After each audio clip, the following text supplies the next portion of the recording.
जय माता दी, राधे राधे। आज इस वीडियो में जानेंगे नवरात्रि के दौरान अगर आपके दीपक में फूल बन रहा है तो आपको कौन कौन से कार्य करने चाहिए और किन बातों का आपको विशेष रूप से यह ध्यान रखना चाहिए जिससे कि माता रानी की जो आपके ऊपर कृपा हो रही है वह बरसती रहे। माता रानी किसी कारण से रुष्ट ना हो। हमारी छोटी सी गलती से माता रानी रुष्ट भी हो सकती हैं। ऐसे में आपको कुछ कार्य अवश्य करने हैं नवरात्रि के जाते जाते, अष्टमी नवमी, या आज ही कर दीजिए या कल ही कर दीजिए। अगर आपसे कोई गलती से भूल चूक हुई है या कई कार्य से आप नहीं कर पाए हैं कई कारणों से, तो आप अवश्य ये कार्य कर दीजिए। सबसे पहले आपके दीपक में फूल बन गया है, आप बहुत किस्मत वाले हो, तो सबसे पहले आपको माता के नाम का एक पताका लेके आनी है, एक झंडा लेके आना है, अपने छत पर उसे फहरा देना है माता के नाम का, जिसमें जय माता दी लिखा हो या एक स्वास्तिक बना हुआ हो या उस पर एक छोटी सी घंटी आपसे संभव हो तो उसे लगा दीजिए और अपने छत पर इसे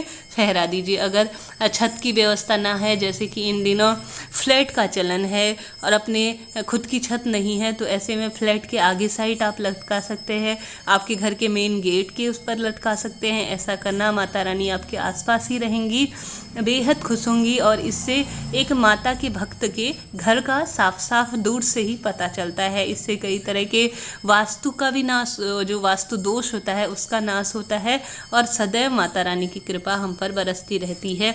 इसके साथ ही अगर आप किसी भी माता रानी के मंत्र का जाप कर रहे हैं नवरात्रि के दिनों में, सब जितना संभव हो पाए करता ही है, हम करते ही हैं थोड़ा बहुत, तो जितना हमसे हो पाता है तो उससे आप किसी से भी आप उसका बखान ना करें। इस बात का ध्यान रखिए।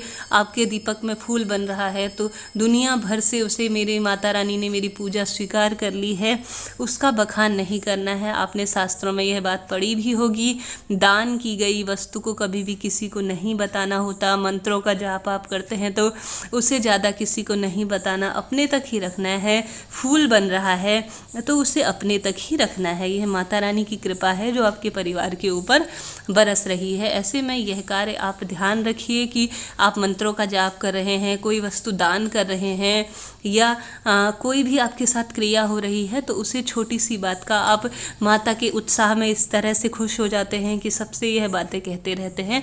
तो कुछ बातें होती है जो गुप्त रखने की होती हैं, तो इस बात का आप ध्यान रखिए।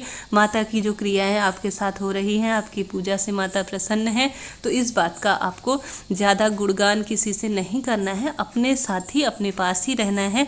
शास्त्रों में यह बात पूर्ण रूप से वर्णित होती है। इससे जो पूजा का फल होता है वह कहीं ना कहीं खंडित हो जाता है। आप दान किसी भी चीज़ का कर रहे हैं, प्राचीन समय से कहा गया है कि एक हाथ से दान करते हैं तो दूसरे को खबर नहीं होनी चाहिए, तो आप इस बात का ध्यान रखिए विशेष रूप से।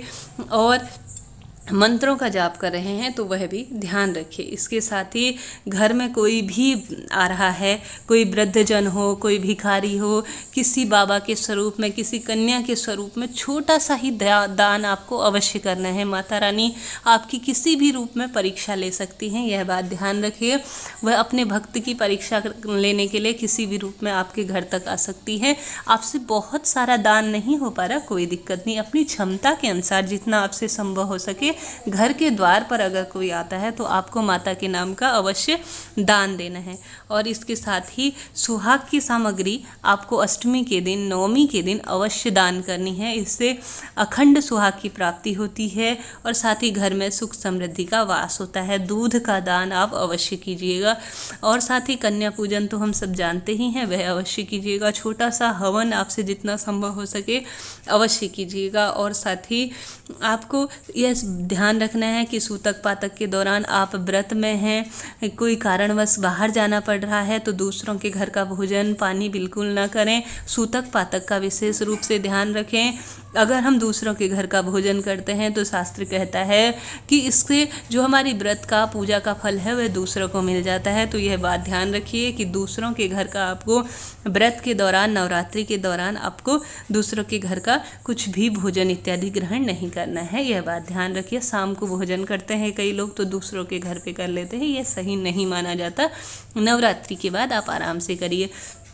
इसके बाद आपने माता की जोत अगर जला रखी है, उसमें फूल बन रहा है, बेहद उत्तम है। माता की जोत से कभी भी ऊपर ना बैठें और साथ ही ज़मीन पर ही एक पटरा बिछाकर या एक दरी बिछाकर एक गद्दा डालकर आप निद्रा लेने का प्रयत्न करें। कभी भी माता की चौकी से ऊपर बैठना नहीं चाहिए, नहीं सोना चाहिए।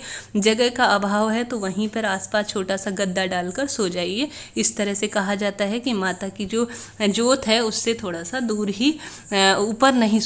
यह कुछ छोटी छोटी सी बातें हैं जो माता के आपके दीपक में फूल बन रहा है तो इन दौरान आपको ध्यान में रखने योग्य है। माता रानी हैं, छोटी सी ही बात से प्रसन्न हो जाती हैं और छोटी सी ही बात से रुष्ट हो जाती हैं। इसमें साथ ही एक बात यह जोड़ना चाहूँगी कि खट्टी चीज़ों का भोग माता रानी को ना लगाएं, क्योंकि दीपक में फूल बन रहा है, माता रानी आपके आसपास ही हैं और अपने होने का संकेत दे रही हैं। तो माता रानी को खट्टी वस्तुएँ पसंद नहीं है, यह बात ध्यान रखिए। उनको कम ही जितना संभव हो सके कि आपने माता रानी को खट्टी वस्तुओं का भोग, फल इत्यादि नहीं लगाना है। वीडियो आपके लिए यूजुअल रहा हो तो चैनल को लाइक, शेयर और सब्सक्राइब जरूर करें। जय माता दी।